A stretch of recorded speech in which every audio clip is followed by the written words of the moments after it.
Okay, so we're back again. As I mentioned, we um, needed to finish up the gold on the hair. Paint all over my hands here. Um, so we've done that. One thing I've talked about, I talked a lot about in my earlier videos about um, pressing the head when you're painting and not really worrying about how it's going to come out until you actually see how it comes out and decide then whether it works or not for you. The other thing to remember though is that at some point you have to realize that you're done. You can't do much more. Such as with the hair, I can put layer and layer and layer of gold on the hair and maybe bring it out a little bit more, but at some point you have to realize we're done with that part. And as I mentioned in the beginning of this video, we're actually almost done with the entire piece. We have the water droplets around here, which is the main thing, and the froth here that we'll paint. I have a sea breeze paint color that I'll be using for that. We'll see how that comes out. Again, hand painted at this point. I have one oyster shell, another shell there in her hair, and that's going to be it. So,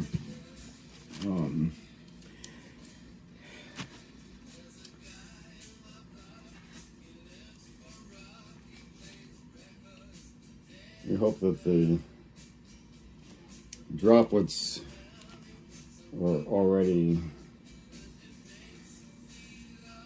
a lot of them are already colored because they're a little hard to avoid doing the general airbrush painting, but it may take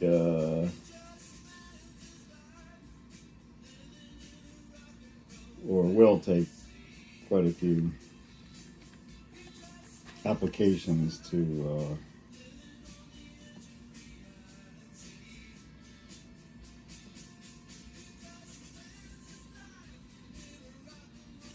but again, it's meant to be subtle because it's all the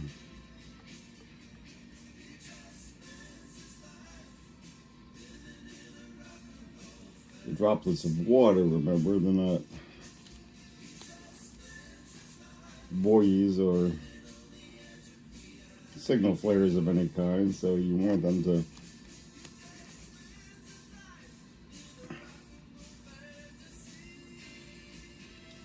be there, but definitely don't need to overwhelm. A lot of my other pieces, you'll see my Christmas pieces have a lot of that as well. You really have to look at it closely to appreciate the toys and the scenes of the area around the main piece. So that's really another thing that you're meant to do I think to appreciate it is to really recognize the subtle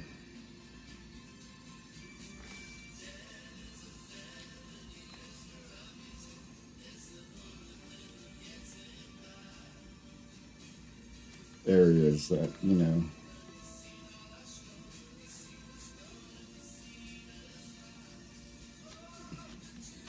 they make up as much a part of the piece as the obvious colors and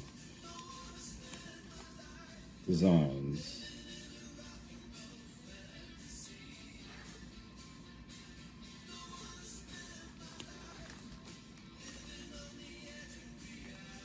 And it's not perfect.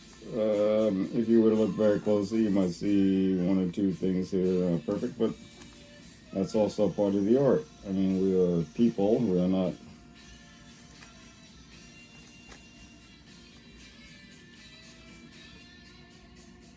machines or robots or something that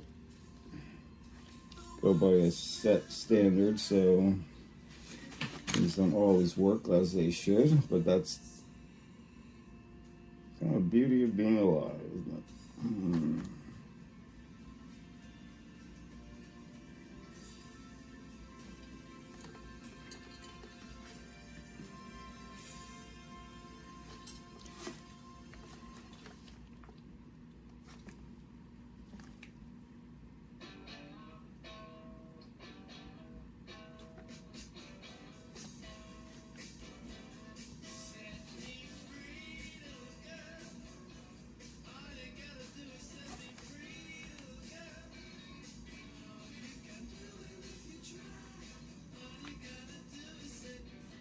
A lot of times with these types of surfaces, nice ceramic surfaces or things, you have to sometimes get a layer of paint on there so that the paint, the final coat that you want shows up more. Sometimes a lot of with these pieces, I'll paint the entire thing white before you even start, especially if it's glazed. I almost always do that if the pieces if I buy a piece that's already glazed, because essentially it's a bitch to get that glaze to take paint. When I did my unicorn, which is on my Etsy site and my webpage, I must have put, I don't know, 15 coats of paint to achieve the pink body that I eventually settled on. And actually, I think I did paint that one too ahead of time. It was just, sometimes it's just so hard to get that